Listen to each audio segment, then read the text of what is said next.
با سلام و درود بینندگان و شنوندگان گرامی، من رضا حسین بر هستم و از استودیوی تلویزیون جهانی کرمه با شما صحبت می کنم.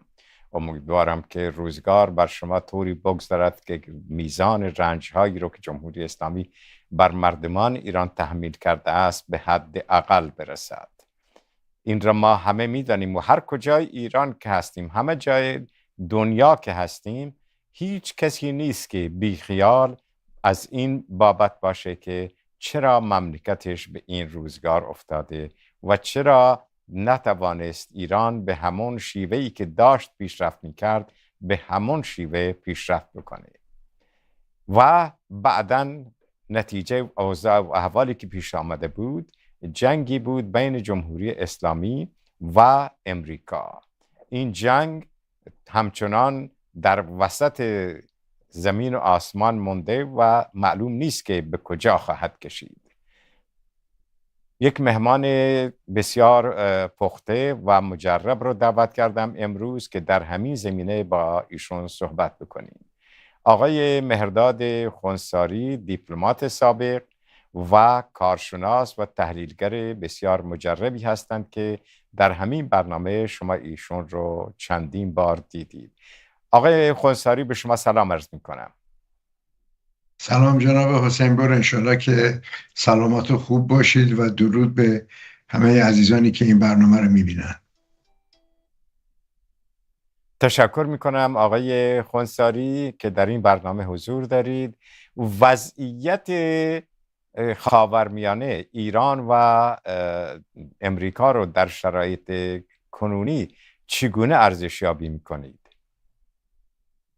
خب این به قول معروف خیلی داستان طولانی میتونه باشه، ولی به طور خیلی خلاصه این بود که شاید آمریکا بدون محاسبات درست و بدون آمادگی ذهنی و روحی برای پرداختن هزینه‌ای که اون اهدافی رو که اونها در ابتدا مد نظر داشتن رو بخواد در بر خودش بگیره، یه ماجرایی رو شروع کردن که نه تنها اون اهداف اولیه‌ای رو که خود آمریکا داشت رو نتونست بهش برسه، چون اونها فکر میکردن شاید روی سفارشی که و روی نفوذی که اسرائیلی ها در اون زمان روی اونها داشتند که با از بین بردن رهبر جمهوری اسلامی نمونه شاه رو میدادن که مثلا شاه که از ایران در سال 57 خارج شد، نظام سقوط کرد و از بین رفتن یک تعدادی از سران جمهوری اسلامی یک انتقال سریع صورت خواهد گرفت و نظام از هم خواهد پاشید. حالا این فرم این نظام با اون نظام متفاوته، نه اینکه این نظام قوی تره یا اینکه پایه هاش قوی تر هستن، ولی فرمش فرق میکنه. به هر حال اون نشد و مسئله اساسی از دید همیهنان ما و اون کسانی که به هر حال تحلیلگرانی که این ماجرا رو دنبال میکنن این است که آمریکا خب البته توانایی این رو داره که اگر اراده بکنه بخواد اون اهداف اولیش رو به حرفای اون خواسته های خودش رو به کرسی بنشونه، ولی اون مستلزم یک هزینه هایی است که دولت ترامپ در شرایط فعلی آمادگی پرداختن اون رو نداره. دولت آمریکایی توانایی رو داره که اگر واقعا کار به استخون برسه که بخواد ایران رو اشغال کنه و 200-300 هزار نفر سرباز پیاده بکنه، این براش امکان پذیره، ولی آمادگی این کار رو نداره، آمادگی تحمل هزینه روزمره جنگ رو نداشته. جنگی که برای آمریکا روزی 1 میلیارد دلار به گفته خودشون تموم می شده. شما اینو در نظر بگیرید که در 40 روز جنگ اینها رو گفته خودشون شاید یه چیزی برابر با 35-6 میلیارد دلار خرج کردن. بودجه نظامی ایران سالی 8 میلیارد دلار 9 میلیارد دلاره. یعنی شما اینها رو که در قیاس میگذارید و خب جمهوری اسلامی تونست با استفاده از یک محاسبه‌ای که اصلا فکرشو نکرده بود در گذشته و اون تنگه هرمزه، شرایطی رو به وجود بیاره که هزینه رو حتی برای آمریکا سنگین‌تر بکنه، چون مسئله اقتصاد جهان، مسئله تورم در مملکت خودشون، بالا رفتن نرخ بهره، نرخ بیمه، فقدان کافی نفت در به اصطلاح بازارهای بین‌المللی که با حدود روزی به طور اوریج 11 میلیون بشکه در روز کمتر شده خروج نفت به خاطر بسته شدن تنگه هرمز. و الان هم که این فاکتور باب المندب هم به اون اضافه شده و حملاتی که حوثی‌ها به تأسیسات نفتی یا کشتی‌های حامل نفت عربستان و سعودی میکنن، مسئله پیچیده تر شده. ولی این رو در انتها باید بگم که علی‌رغم اون انگیزه های اولیه آمریکا و علی‌رغم شرایطی که امروز جمهوری اسلامی درش هست، هر دو به نوعی خواستار این هستند که این جنگ پایان پیدا بکنه، این محاصره دریایی اقتصادی دریایی آمریکا پایان پیدا بکنه، به خاطر وضعیت بغرنج اقتصادی که در درون ایران هست و نیازی که به هر حال به این آزاد بودن شاهراه‌های به اصطلاح بین‌المللی داره و کشتیرانی که باید کالا و اینجور چیزها رو برای ایران وارد بکنه. برای من به طور خیلی خلاصه خواستم بگم مسئله این هستش که یک جریانی شروع شد، اراده پایان دادن اون جریان از سوی آمریکا به علت عدم تمایل رئیس جمهور آمریکا برای پرداختن هر هزینه‌ای به منظور رسیدن به اون اهداف‌ها، چون این انگیزه رو نداشت. خب ما در وضعیتی هستیم که الان درش قرار داریم. بله آقای خونسری، شما یادتون هست در جنگ 12 روزه به طور سریع ظرف نیم ساعت اکثر رهبران نظامی جمهوری اسلامی کشته شدند. چرا امریکا نظامی ها و انتظامی ها و اونا رو کشت ولی سیاستمداران رو باقی گذاشت؟ یعنی دستگاه سیاسی و تصمیم گیرنده جمهوری اسلامی همچنان باقی ماند، منتها کسانی که مجری اوامر بودند خب اونا رو از بین بردند که بلافاصله جمهوری تونست اونها رو جایگزین براشون پیدا بکنه. چی واقعا این عدم درک محاسبات بود که نرفت به سوی سیاستمداران، و یا اینکه هدفشون از آغاز همین بود که فقط نیروهای انتظامی رو بزنند؟ این سوال بسیار جالبیه و جوابش رو راستشو بگم هیچ کس نداره. مثلا در جنگ 12 روزه یکی از مختصاتش این بود که یه دونه آخوند کشته نشد. در جنگ 12 روزه این همه افسر و سپاهی و اینجور افراد کشته شدن. در این جنگ 40 روزه به هر حال رهبر جمهوری اسلامی که خودش سردسته همه این سیستم آخوندی بود کشته شد.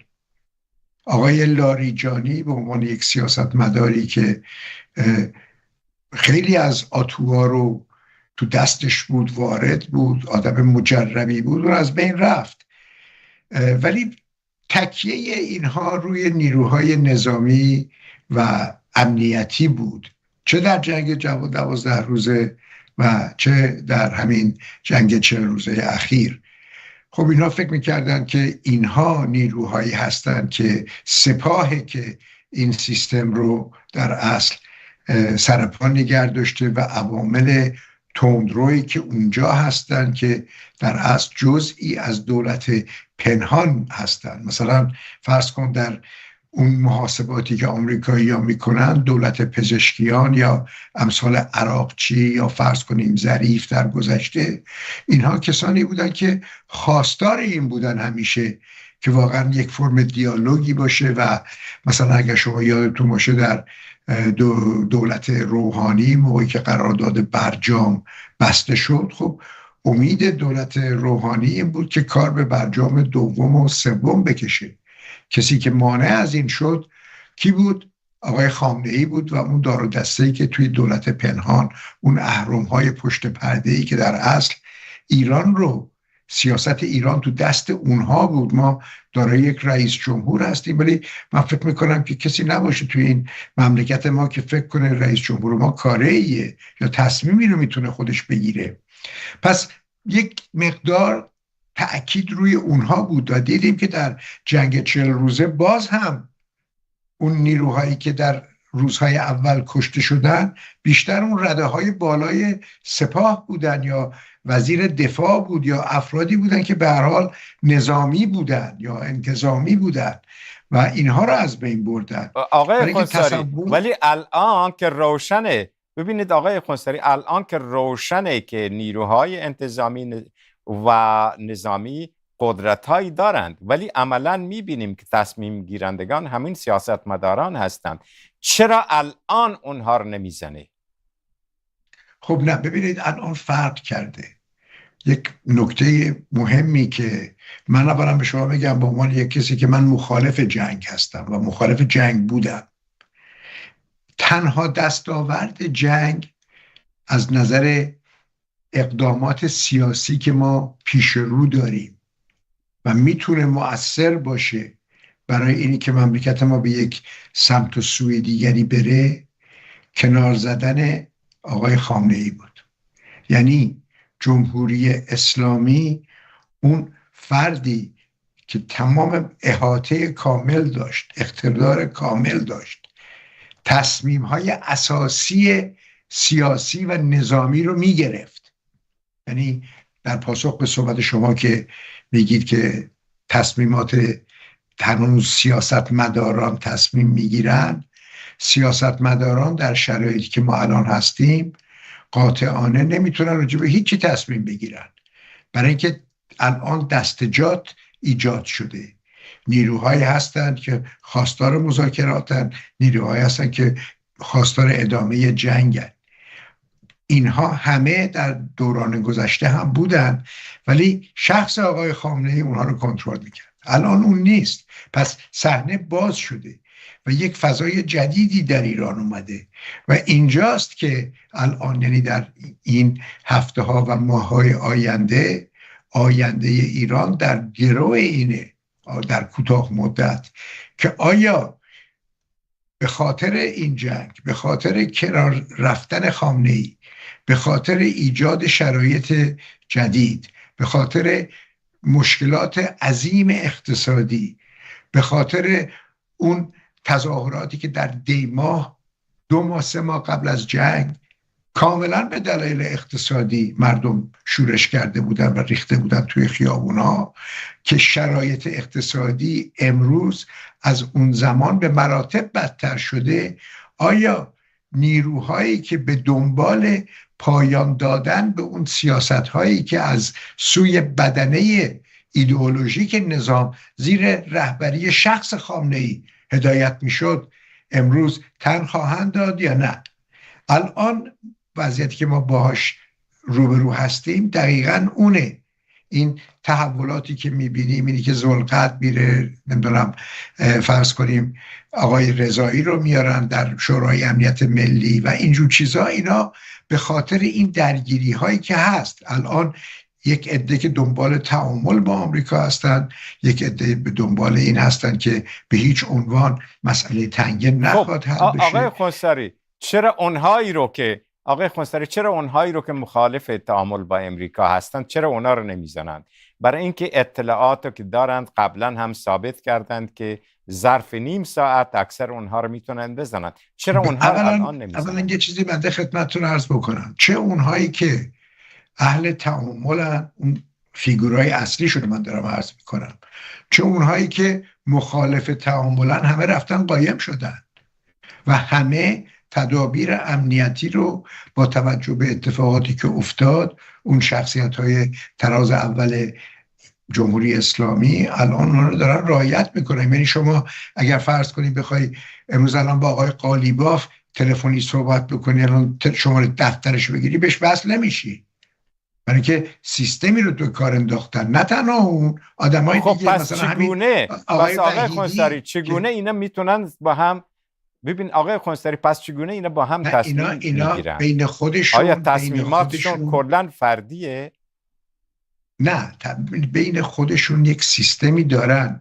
سیستم، شما میگید که چرا، سوال شما این بود که چرا اینها که تونسته بودن مثلا یک عده دیگه رو در گذشته از بین ببرن، قادر نیستن این افراد رو در این شرایط. من دارم میگم این شرایط سخت‌تر شده، برای اینکه اونها همین سوالی رو که شما میگید، اولین کسی که این سوال رو مطرح میکنه خود اونها هستن، چون اونها نگران موجودیت خودشونن، دیدن چه بلایی سر دیگران اومده و امروز تدابیری رو به خرج میدن که پیاده کردن این نوع برنامه ها در زمانی که شما یکی رو غافلگیر نمی کنی، چون در هر دو نوبت مقامات جمهوری اسلامی غافلگیر شدن، چون در آستانه مذاکره بودن که جنگ ها شروع شد، فکر نمی کردن اون اتفاق بیفته.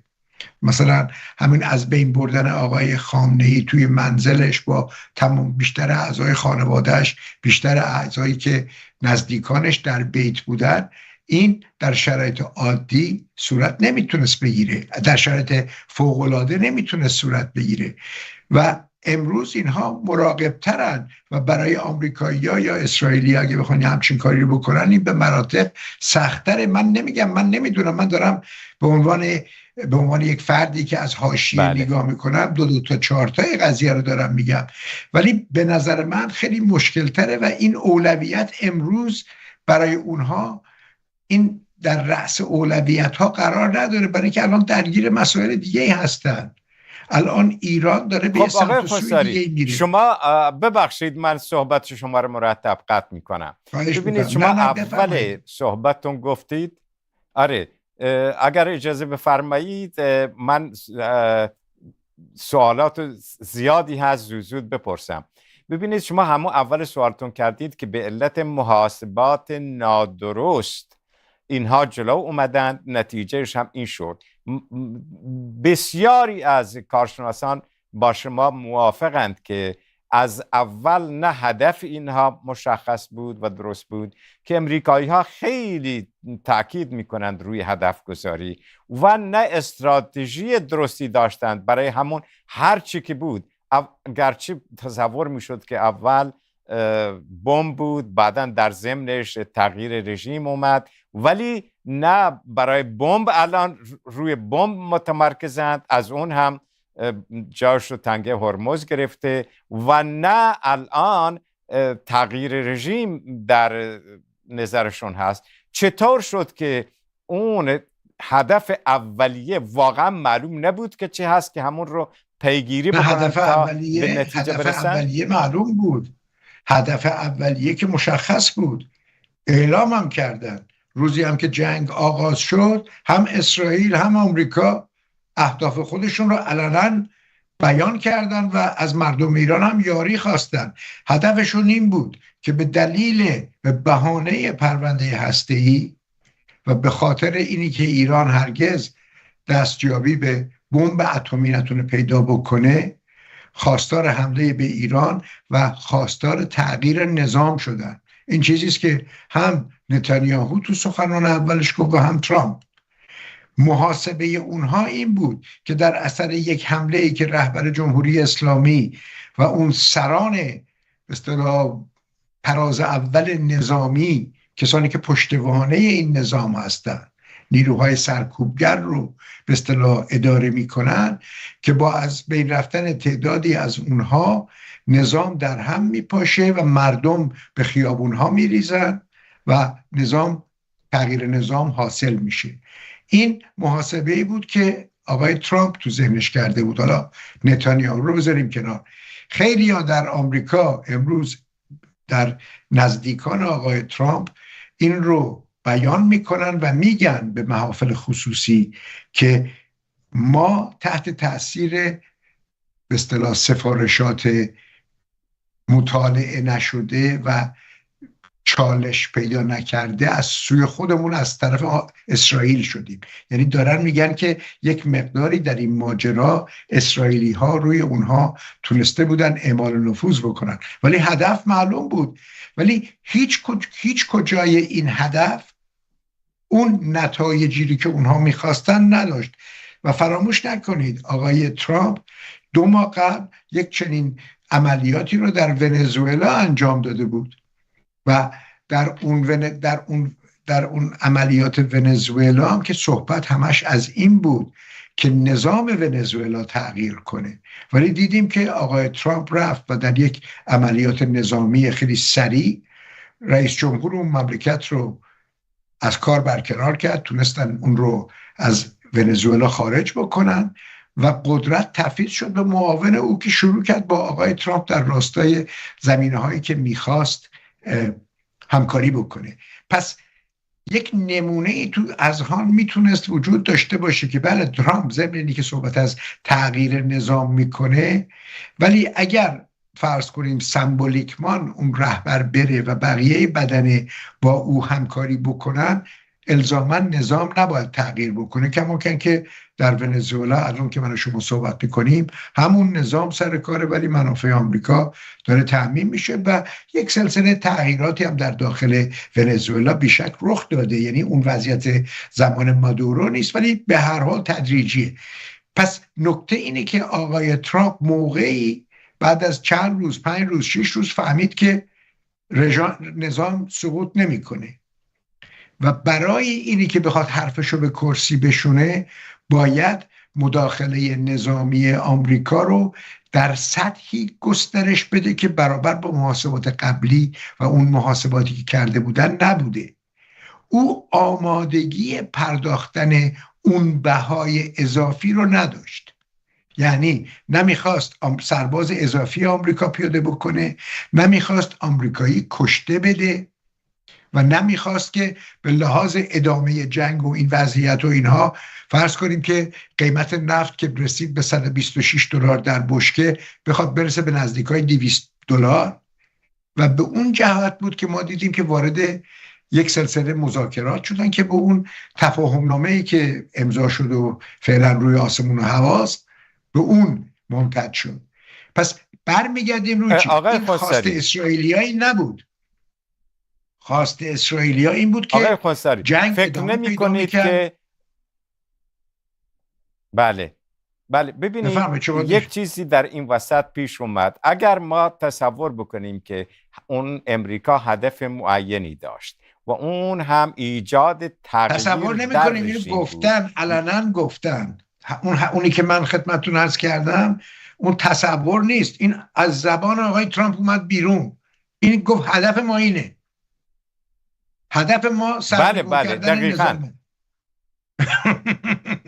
خب آره اینو من هم شنیدم، ولی این وسطا از تغییر رژیم رسیدن به تغییر در رفتار رژیم، مخصوصا وقتی که گفتگو یا لابیگری تریتا پارسی با معاون ترامپ روشن شد و همه جا پخش شد و معاون ترامپ هم اومد و خیلی محکم حرف زد در این زمینه که این چند روز اخیر دیگه زیاد دیده نشده. فکر نمی کنید که در این وسط ها تغییر در هدف پیش آمد که به جای تغییر رژیم، تغییر در رژیم پیش آمد؟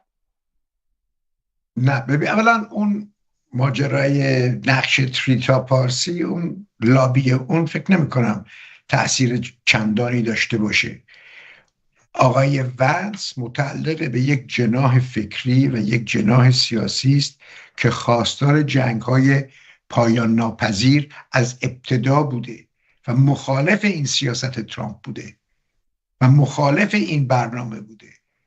حرفش بعد از اینی که ترامپ این جنگ رو شروع کرد و آمادگی ادامش رو نداد، به کرسی نشست و ترامپ دید که اون استدلال بهتره، به همین جهت میانجیگری پاکستان رو پذیرفت و ونس رو در رأس هیئت فرستاد و که خودتون بهتر میدونید.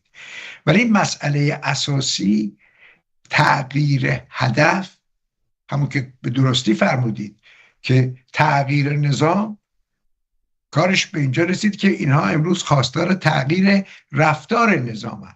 چرا؟ برای اینکه آمادگی پرداختن هزینه تغییر نظام رو ندارن. خواستشون اونه، دلشون اونو میخواد ولی آمادگی این کار رو، آمادگی هزینه پرداختن هزینه اونا ندارن. ببینید جناب حسین بر یه نمونه است که من اغلب تو صحبت‌های خصوصی با دوستان میگم.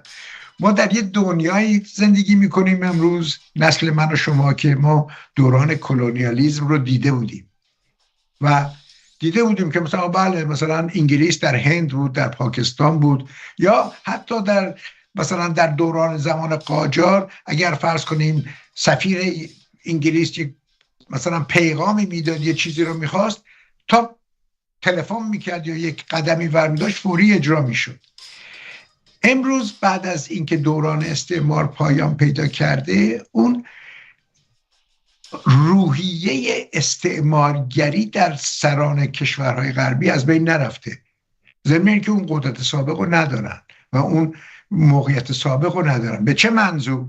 به این منظور که اینها یه چیزایی رو میخوان، یا فرض کنیم همه چیز رو میخوان و آمادگی پرداختن بهاشو نداشتن. این روحیه است که موقعی که فرض کنیم اینها قدرت به اصطلاح امپریالیستی در هند بودن، هر کاری دلشون میخواست میکردن، هیچ قیمتی هم نمیپرداختن. امروز هر چی میخواد یه قیمتی داره، اگر تو قیمتش رو حاضر نباشی بپردازی انجام نمیشه. جمهوری اسلامی این رگ خواب اینها رو در این رابطه 30 سال 40 ساله که پیدا کرده. جمهوری اسلامی تنها کاری که کرده که موفقیت آمیز بوده این است که امیال آمریکا رو رعایت نکرده و هزینه هم که منجر به نابودیش بشه رو نپرداخته. این وضعیتی است که ما درش هستیم. دولت آمریکا امروز که آقای خساری، اگر ببینید، اگر شما صحبتی رو کردید راجع به کلونیالیسم، حالا ایران هم یک امپراتوری بوده. در زمان شاه هم شاه اون فکر امپراتوری رو دوباره خواست زنده بکنه که خب بهش این فرصت ندادن.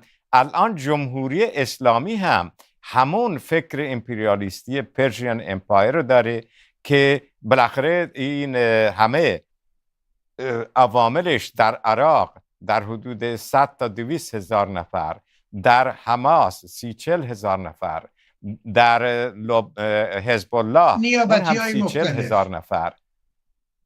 خب این یعنی فکر امپریالیستی در ایرانی ها هم هست که به صورت ظهور میکنه که میرن در کشورهای دیگر، حالا یا از طریق دولت ها مثل سوریه و یا از طریق گروه های خودشون. بالاخره این فکر احیای امپریالیسم ایرانی هم هست.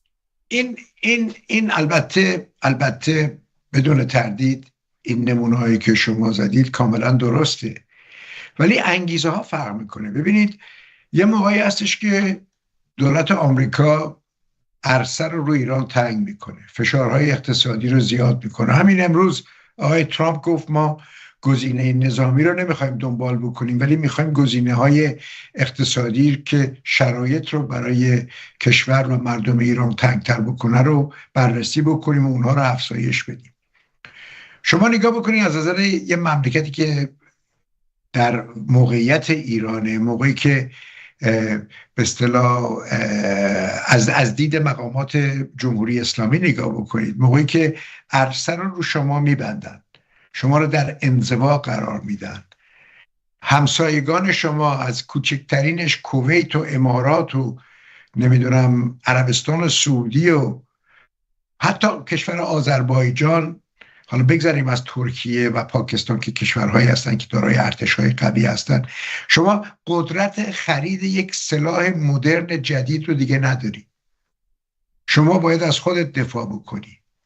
منطقه رو علیه شما میخوان بشورونن. خب چیکار میکنی؟ میری این عوامل نیابتی رو که میتونی مجهز بکنی با یک فراکسیون قیمت یه طیاره F-35 اینها رو سعی میکنی برای خودت یک به اصطلاح هسته مقاومت درست بکنی. انگیزه اونها در به اصطلاح در ایجاد این نیابتی ها این نبوده که بخوان نفوذ ایران رو الزاماً حاکم در اون منطقه بکنن، بلکه یک عامل بازدارنده‌ای باشه. حالا بعضیا میتونی شما اینو هر دو طرف تعبیر بکنید، ولی من دارم میگم شما موقعی که در موقعیت کسی که تو تهران نشسته توی قدرت در ایرانه اینجوری نگاه میکنی، این با یک بودجه خیلی کمتر از اون عواملی که میتونی روشون اعمال نفوذ بکنی استفاده میکنی و این انگیزه رو داشتن.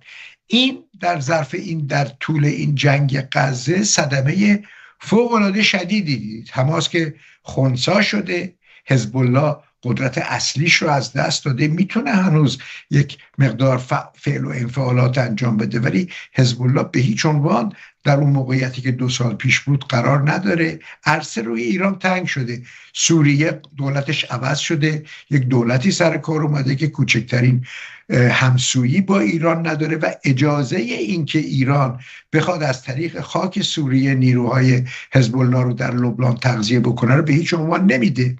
مونده عراق که در عراق دولت عراق داره سعی میکنه که اون نیروهای نیابتی ایران رو یه بخشش رو در ارتش عراق ادغام بکنه و این ماجرا ادامه داره، یعنی کاملا خنثی نشدن، ولی به هر حال ایران تضعیف شده و این یه واقعیتی است که الان ما باش مواجهیم، ولی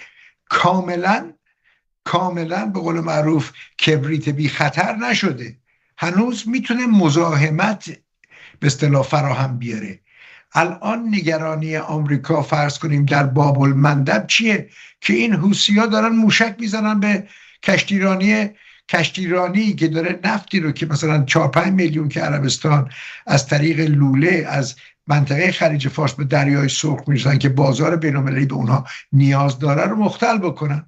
خب این جلوی صدور کامل اون نفت رو نمیگیره، ولی مزاحمت ایجاد میکنه، باعث میشه که همین امروز قیمت نفت که مثلا زده بود زیر نزدیکای $80 شده $84 امروز.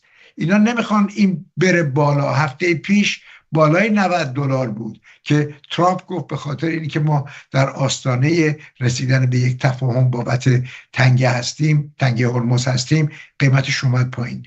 اینها ملاحظاتی است که الان در ذهن آمریکایی هست. آقای خنثاری، چرا امریکا مرتب کوتاه میاد؟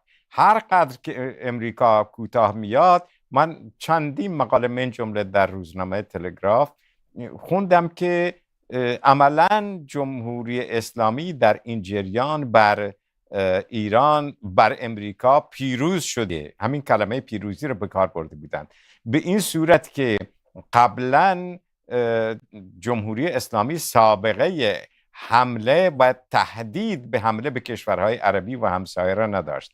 الان این امتیاز رو پیدا کرده که به اونها تهدیدشون بکنه و از اونها چیزایی بخواد که خودش میخواد، و از طرف دیگه تنگه هرمز که قبلا اهمیتی نداشت از نظر نظامی ولی الان شده هدف اول. بنابراین اولا مسئله بمب دیگه فراموش شده مسئله تنگه هرمز و این یک نیروی جدیدی است که جمهوری اسلامی برای خودش ایجاد کرد. اگر تنگه هرمز دیگه اصلا بمب فراموش شده. تنگه هرمز از هر بمب اتمی برای جمهوری اسلامی الان که صحبت میکنیم کارسازتره بدون تردید. خب این نتیجه محاسبات غلطی است که دولت آمریکا کرد. جمهوری اسلامی امروز ادعا میکنه که ما پیروز شدیم. چرا این ادعا رو میکنه؟ برای که شکست نخورده. شما یک مملکتی که میگم بودجه نظامیش سالی 8 میلیارد دلاره در مقابل فرض کنیم آمریکا و اسرائیل که بالای 1200 میلیارده تونسته مقاومت بکنه، از بین نرفته. خب این رو به نوعی برای خودش، البته در نهایت شما در نظر بگیرید 5-6 هزار نفر ایرانی کشته شدن، 300-400 میلیارد دلار به اصطلاح خسارت به اقتصاد و دارایی مردم و ملت ایران وارد اومده. این خسارات که ارث بابای آقای خامنه‌ای نبوده که، اینا مال ملت ایرانه. اینها رو که به حساب نمیارن، ولی میگن ما رو میخواستن کله پا بکنن نتونستن، ما الان هستیم. بعدم اینا از شما همین این کشورهای عربی خلیج فارس همه اینا با آمریکا گفتن قبل از آغاز جنگ که شما این کار نکنید. همه توصیه کردن. هیچ کدوم اینا، شما خودت به هر حال رو تجربه‌ای که داری میدونی که هیچ کدوم اینا هیچ دل خوشی نه از ایران داشتن و یا دارن و یا خواهند داشت، حداقل در آینده 20-30 سال آینده. ولی اینا هیچ کدوم خواستار آغاز این جنگ نبودن، چون میدونستن که اگر این جنگ آغاز بشه تاوانشو اونها خواهند پرداخت. زور جمهوری اسلامی که به آمریکا یا اسرائیل نمیرسه، وسیله به اصطلاح حمله متقابله به اونها رو نداره، ولی وسیله آسیب رسانی به اون کشورهای منطقه خلیج فارس داره. جمهوری اسلامی بالای 100 میلیارد دلار فقط به قطر که امروز داره نقش میانجی هم براش ایفا میکنه وارد آورده. خب اگر آمریکا بخواد جنگ رو شروع بکنه میتونه زیرساخت‌های ایران از بین ببره، همونطور که ترامپ یه هفته پیش صحبتشو میکرد. ولی میدونه که ایران میتونه زیرساخت‌های عربستان سعودی رو از بین ببره، میتونه دستگاه آب شیرین کنه اونها رو بزنه. یه 40 میلیون 30 میلیون نفر آدم بدون آب میمونن. یعنی یه چیزایی وارد یک مسائلی شدن که حساب نکردن. الان موقعیت خود آمریکا با همین کشورهای عربی در یک وضعیت بحرانی قرار داره. این کشورهای عربی فکر میکردن اگه به آمریکا پایگاه بدن در امان خواهند بود. دادن اون پایگاه ها باعث شد که جمهوری اسلامی یک بهانه‌ای برای حمله به اونها پیدا بکنه. حالا این جنگ فرض کنیم تموم شد رفت، تکلیف اون پایگاه ها چیه؟ بازبینی خود این کشورهای عربی در ارتباط به اصطلاح مسائل نظامی و دفاعیشون با آمریکا یک مسئله است که الان داره، از همین الان داره صحبتش میشه. این وضعیت که جواب نداده، پس باید به دنبال یک راه حل هایی بود که در دراز مدت بتونه مانع از بروز این نوع وضعیت ها بشه. ولی اشتباه بزرگ و کلان رو شخص آقای ترامپ و نتانیاهو کرد. ترامپ میگه من گول نتانیاهو رو خوردم پشت پرده و بدون تردید ممکنم از خورده باشه. الان اختلافات بین آمریکا و اسرائیل می‌بینیم که تشدید پیدا کرده. همین دیروز نتانیاهو طرح ترامپ برای غزه رو رد کرد. به چه دلیل؟ به خاطری که جفتشون انتخابات دو ماه دیگه در 27 اکتبر آقای نتانیاهو در اسرائیل با انتخابات روبروست که به احتمال قوی موفق نخواهد شد و در هفته اول نوامبر هم آقای ترامپ انتخابات میان دوره‌ایه که به احتمال زیاد حزب دموکرات کنگره رو، حداقل مجلس کنگره رو ازش خواهد گرفت. صحبت از این است که احتمال است که سنا رو هم بگیرن و 1001 جور دردسر برای ترامپ به وجود خواهد اومد با به اصطلاح بله. اون حالا آقای اینوستیگیشن. ببخشید سخنتو قطع میکنم. ببینید همه اینها نتایج به نظر من یک چیزه و اون تزلزل ترامپ بود در تصمیم گیری اول، هدفگیری اول و بعداً با این صحبت میکرد تزلزل در فکرش اومد، با اون صحبت میکرد، با اون صحبت میکرد. همه اینها ایجاد تزلزل کردن درش، در حالی که وقتی که بوش میخواست به عراق حمله بکنه همین کشورهای عربی شتافتند به طرف عراق، به طرف امریکا که آقا حمله نکن. از پیش از این که یک کلمه صحبت بکنند اینطوری من خوندم که مقامات وزارت خارجه، مقامات وزارت دفاع امریکا و خود بوش بهشون گفته بود در این زمینه صحبت نکنید، تصمیم گرفته شده و این عمل باید بشه، شما برید خودتون رو با این دستور ما، با این تصمیم ما هماهنگ بکنید. و این بود که اونا هم رفتند هماهنگ میکردند. اگر ترامپ هم همین حرف میزد و این همه تزلزل، نه جناب حسین بار، بله خیلی فرق میکنه، خیلی فرق میکنه. ببینید دولت آمریکا در ارتباط با عراق اگر حسابشو بکنید در حدود 10 سال بعد از جنگ کویت تا 1991 تا 2003 که اشغال کردن، همین سیاستی که ترامپ الان در ارتباط با ایران، بمباران هوایی رو به مقدار فوق‌العاده شدیدتر علیه عراق اعمال کردن. کشورهای عربی در یک وضعیتی بودن که به هر حال از آمریکا در ارتباط با کویت که حمایت کامل کردن، نمیدونستن تجربه‌ای که الان ما داریم الان دارن اون موقع نداشتن. ولی مسئله عراق خیلی فرق میکرد. موقعی که آمریکا و بوش تصمیم گرفتن که صدام حسین رو برکنار کنن 150,000 سرباز پیاده کردن. انگلیس در حدود 30-40,000 سرباز همراه آمریکا وارد خاک عراق شدن. روی تجربه 10 ساله‌ای که شما با بمباران نمیتونید صدام رو تکون بدید یا نظام رو عوض بکنید، ناچار شدن که اون کارو بکنن. کشورهای عربی در اون زمان، در اون موقعی که اتفاق افتاد، با کاری که آمریکا کرد مخالف نبودن، یعنی با کنار زدن صدام حسین در اون زمان، چون میدونستن که این با اشغال این عمل صورت میگیره. مسئله اساسی الان این است که اگر آمریکا تصمیم بگیره که ایران رو بخواد اشغال بکنه یا همون کاری که بوش کرد، الان هم میتونه بکنه، هیچکس تردیدی نداره. ولی مسئله است که آمریکا نمیخواد این کارو بکنه. برای چی؟ برای که اگر برای عراق با 150,000 تا سرباز اونجا رو گرفت که بعد معلوم شد که کافی نبوده، باید بیشتر میفرستادن، تو ایران باید حداقل 300,000 نفر 400,000 نفر قشون پیاده کنه. اینا آمادگی این کار ندارن. و یک نکته دیگه، یک اختلاف خیلی عظیمی بین آمریکا و اسرائیل وجود داره که بین ترامپ و نتانیاهو از ابتدای ماجرا بود، و اون این که اسرائیل میخواد ایران انقدر ضربه بخوره، آمادگی داره که این جنگ رو ادامه بده، بمبارون رو ادامه بده، زیر ساختار رو بذاره که ایران از جاش بلند نشه. ولو اینکه اغتشاش داخلی در ایران صورت بگیره، مسئله جنگ داخلی باشه، مسئله تجزیه ایران بخواد مطرح باشه، ترامپ خواستار یک چنین چیزی نیست. این بخشش با توجه به اون نکاتی است که کشورهای عربی منطقه روش به اصطلاح اعمال نفوذ کردن و همیشه گفتن، چون کشورهای عربی منطقه خلیج فارس خواستار ایجاد ناآرامی یا اون وضعیتی که در عراق یا افغانستان بود در ایران نیستن.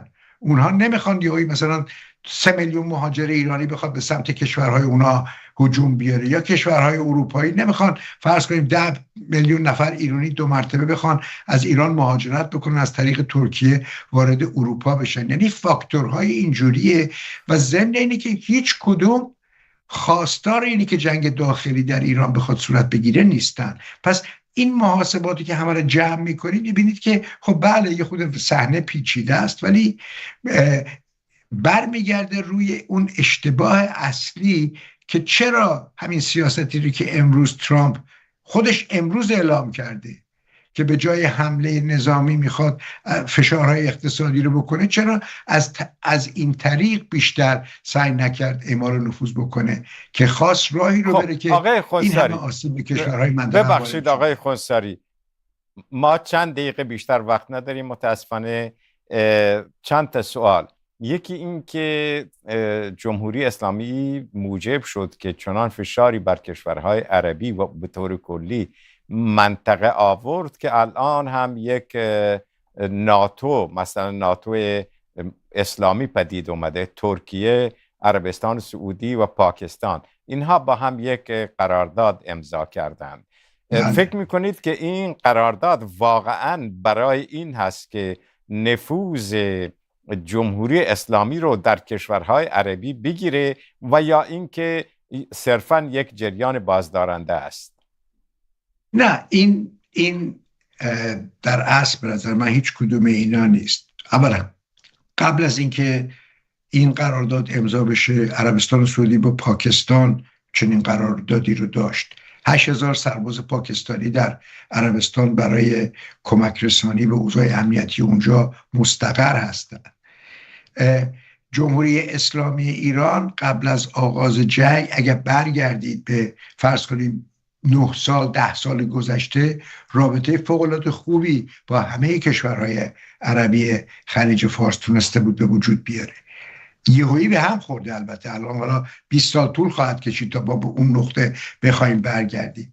این حرکت به نظر من، این قراردادی که با ترکیه هست، یه چیزی شبیه همون به اصطلاح سنتو و اون به اصطلاح عهدنامه بغداد بود که زمان شاه بین ایران و ترکیه و پاکستان بود. حالا یه همچین چیزی، این بیشتر جنبه سمبولیکه، این نیست که ما با هم ابراز همدردی میکنیم. ولی اگر جنگی بخواد شروع بشه، الان مگه پاکستان در اثر حملاتی که ایران به عربستان سعودی کرده یا حوثی ها به عربستان سعودی میکنن، شما دیدید که طیاره‌های پاکستانی بلندشن بخوام برن حوثی ها رو بزنن یا کاری علیه ایران بکنن؟ برعکس، پاکستان بزرگترین و مهمترین میانجیست الان در این رابطه جنگ با آمریکا و نقش پاکستان نقش کلیدیه که اون تفاهم نامه در اسلام آباد امضا شد. مهمه خب نمیشه. آقای خونسری ببخشید، یک سوال دیگه، سوال پایانی. ببینید، جمهوری اسلامی با این همه نیابتی ها که داره، بیش از 200,000 نفر در داخل کشورهای عربی داره، آیا هدف اینها همون بود که از خودش دفاع بکنه یا هدفش دی خیلی میگن که، و یکی اتفاقا از تحلیلگران عرب هم گفته بود که ایران میتونه عربستان سعودی رو از طریق اینها اشغال بکنه؟ نه، این که حرف چرت و پرتیه، هر کی گفته این که حرف بی ربطیه. ببینید، جمهوری اسلامی نیابتی هایی که داره در کجان؟ در عراق، در لبنان، در درجه اول. یعنی این دو کشور هستند که نیابتی های جمهوری اسلامی داره یه مقدار دندونن. رابطه دولت جمهوری اسلامی با دولت عراق رابطه فوق‌العاده نزدیکیه. نیابتی های ایران علیه دولت عراق کاری نمی کنن. دولت عراق دارای روابط حسنه است با دولت عربستان سعودی الان که ما صحبت میکنیم. در لبنان حزب الله قویه و ارتش لبنان ضعیفه. پس اونجا جمهوری اسلامی این امکان رو داره که بخواد از اونها به عنوان یک اهرم در مسائل دیگرش کماکان استفاده بکنه، گرچه محدوده. و الان کسی که عنصری که باعث جلوگیری از قلب و غم حزب الله در لبنان شده شخص آقای ترامپه که به دنبال این هست که جمهوری اسلامی رو بتونه رضایتش رو به یک فرمی جلب بکنه یا فاکتورهای اضافی در مجادلات خودش با اونها وارد مسئله نکنه که بتونه به یک تفاهمی برسه و این کلک این جنگ رو هر چه زودتر بکنه. الان دولت آقای نتانیاهو خواستار اینی که حملاتش رو به حزب الله در جنوب لبنان افزایش بده. تنها کسی که بازدارنده آقای خونساری، آخرین سوال آقای خونساری، آخرین سوال، در حدود 3 دقیقه وقت داریم. شما فکر میکنید که اونطوری که الان خود امریکایی‌ها میگن این محاصره اقتصادی جمهوری اسلامی و فشار اقتصادی بر جمهوری اسلامی باعث سقوط جمهوری اسلامی میشه؟ نه، من فکر نمی کنم. جمهوری اسلامی به عقیده من الان که ما صحبت میکنیم در آستانه سقوط نیست و به عقیده من الان که صحبت میکنیم، میدونیم مثلا جریان سیاله خیلی سریع عوض میشه، ولی به نظر من احتمال رسیدن به یک توافق با آمریکا، بین جمهوری اسلامی و آمریکا، به مراتب به عقیده من الان در این زمان خیلی بیشتر از اونیست که به توافق نرسن. یعنی چی؟ یعنی توافق بکنند که صلح بشه که بعد از این همه جنگ و تمام بشه، بینشون صلح شد. خب چه فایده داره برای مردم ایران؟ نه شما این جنگ آقای ترامپ به ایران به خاطر مردم ایران حمله نکرد. اینو باید همیهنان ما بفهمن. هیچ قدمی که آمریکایی یا اسرائیلی برداشته برای مردم ما نبوده، برای خودشون بوده. الان آقای ترامپ میخواد آمریکا رو از این مسئله رهایی بده. مسئله مردم ایران چیزیست که من و شما باید به فکرش باشیم. خود ما باید یه کاری بکنیم. اینا که کاری برای ما نمیکنن. الان خب چیزی پس که من دارم ببین میگم، هدف امریکا این همه پول خرج کردن، این همه جنگیدن، چی گیر امریکا اومد؟ خب فکر کردن که چیزی گیرشون میاد. شما مثل این که میری شرط بندی میکنی، قمار میکنی، قمار کرده باخته، محاسباتش غلط بوده، فکر کرد که نظام عوض میشه، فکر کرد که این کار خیلی سریع صورت میگیره. آقای ترامپ میاد میره پوز میده که من جمهوری اسلامی که 47 سال سلفهای من نتونستن کاری بکنم، من در ظرف 3 روز این کلکی این کاری کردم. آقای ترامپ در موقعی که انتخاب نشد گفت من جنگ اوکراین رو 1 ساعته حل میکنم. الان 2 سال اومده نتونسته حل بکنه. منظور من اینه که از این چرت و پرتا حرفای گزافگویی ها میکنن. مسئله اساسی یه محاسبه غلط کردن. میتونست اگر دلش میخواست، همونطور که گفتم، اگر هزینه آمادگی داشت بکنه میتونست بکنه، ولی آمادگی هزینه کردن نداشتن، تو همین جاش هم گیر کردن. بله. اینست که اینا همه چیز رو واسه هیچی میخوان و جمهوری اسلامی همه چیز رو برای هیچی به اونا نداده. این متاسفانه این نتیجه است که ما از این ماجرا میتونیم بگیریم. تشکر میکنم آقای خونسری که در این برنامه حضور پیدا کردید. بحثای بسیار جالب و روشنگرانه بود. و اما آخرین حرفای من مردم ایران، همونطور که آقای خونسری گفتند، آخرین مسئولیت برای تغییر رژیم و هر چی باید در ایران اتفاق بیفته به عهده مردم ایران هست. دیگران میان حرفهایی میزنند و میروند، همونطور که ترامپ آمد و یک سری حرف زد و برای مردم ایران حرفای او سودی نداشت. بنابراین این وظیفه و مسئولیت ماست که راهی رو پیدا بکنیم که تغییر بدیم و یا هر کاری که میخواهیم برای جمهوری اسلامی انجام بدیم. روزگارتون خوش. خدا نگهدارتون. تا فرصت دیگر همه شما رو به خداوند میسپارم.